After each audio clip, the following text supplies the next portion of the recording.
tem alguma história assim que te marcou utilizando a telemedicina com algum paciente? Você falou um pouquinho de uma situação que no início também que foi importante para acompanhar um paciente, né? Mas tem outra história que você lembra assim? Sim, eu tenho algumas histórias que me impactaram. Eu tenho uma paciente que estava agendada a consulta presencial e ela faltou. E aí a filha me falou que essa paciente não estava querendo ir ao serviço médico, ela estava com diagnóstico recente de diabetes, mas estava uma fase de negação do diagnóstico. Ela estava em fase de luto, ela tinha perdido o esposo e não queria comparecer à consulta presencial. E aí eu ofereci a ferramenta da telemedicina para a paciente, para a filha dela, ela aceitou, e a gente teve uma estratégia de iniciar a consulta com a filha, ao lado da mãe, conversando, e aí a mãe, aos poucos, foi entrando na consulta, eu consegui realizar a consulta com ela, ela realmente estava numa fase de luto, e a gente conseguiu esclarecer para ela a importância do tratamento, realizar o diagnóstico. Ela tinha também um pré-operatório de cirurgia para realizar, e foi importante esse tratamento para ela. A partir daí, ela aderiu ao tratamento, e eu achei importante essa ferramenta, visto que ela já tinha faltado a consulta. Talvez ela não, pelo estado que ela estava, ela não se deslocaria ao consultório presencial. Então, eu achei interessante como a telemedicina conseguiu adentrar a casa dela e, pela conversa, a gente convencê-la de realizar esse tratamento. Outro E fato. até... Pode tá, falar. desculpa. É porque tem Não, um delay, imagina. né? Eu ia te cortar. Tem a situação também na endocrinologia dos pacientes crônicos, né? Que você pode fazer um acompanhamento, né? Ao longo do tempo, que é o chamado telemonitoramento, né? Isso, que a gente já fazia de maneira mais informal. E hoje, com a telemedicina, a gente consegue formalizar melhor, anotar no prontuário glicemia, como o paciente está passando. Outro fato que me marcou, que eu acho a telemedicina interessante, foi de realizar um retorno de uma paciente idosa que foi no meu consultório presencialmente com a filha.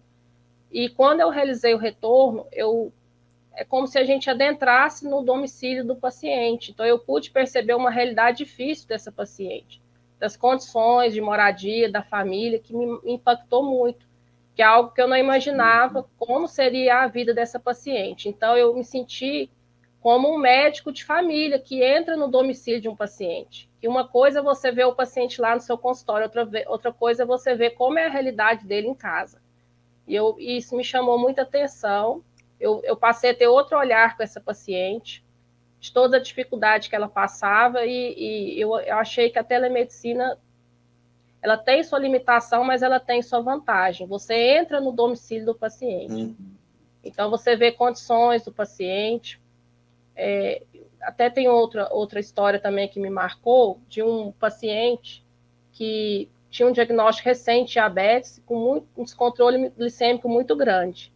E eu sempre faço o questionário da dieta do paciente alimentar, e ele comentou comigo que à tarde ele entrava no biscoito integral, que era um biscoito integral, saudável, e eu notando aquele descontrole tão importante, perguntei a ele como era esse biscoito. Ele não sabia me falar, falou, não, ele é integral. Eu falei, não, pega o biscoito, por favor. Ele me mostrou o biscoito, eu comecei a indicar para ele como a gente olhava o rótulo, ele não sabia os ingredientes, e aí ele notou, através da minha explicação, e colocou claramente na câmera os ingredientes, que tinha açúcar.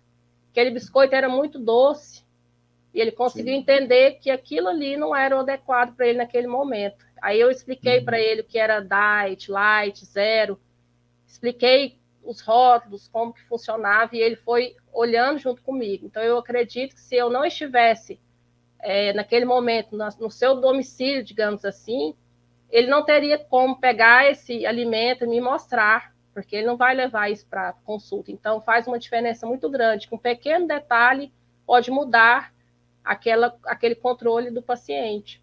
Então, são ferramentas que possibilitam. Eu já tive paciente pedir para mostrar como que está aplicando um medicamento injetável. Eu já notei um erro de uma aplicação de um paciente de uma medicação que ela estava girando de forma errada.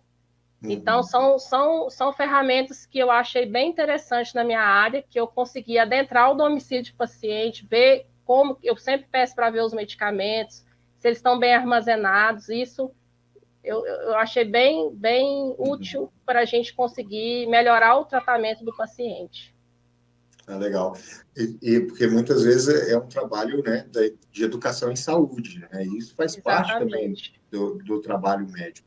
E às vezes não adianta nada a gente fazer um excelente diagnóstico, passar o melhor tratamento, mas o paciente ou não aderir por uma falta de relação adequada médico-paciente, ou ele até quer aderir, mas ele está, né, lá na casa dele, né, não entende alguma coisa, fica na dúvida, tem medo ou dúvida assim de perguntar, fica com vergonha de perguntar. E tem essa outra parte, porque às vezes o paciente olha lá, alimento integral, né, biscoito integral. A ideia é que o biscoito integral é ótimo, né, mas, né, Isso, tem algumas restrições também dietéticas, né, exatamente. E isso faz muita diferença no tratamento dele.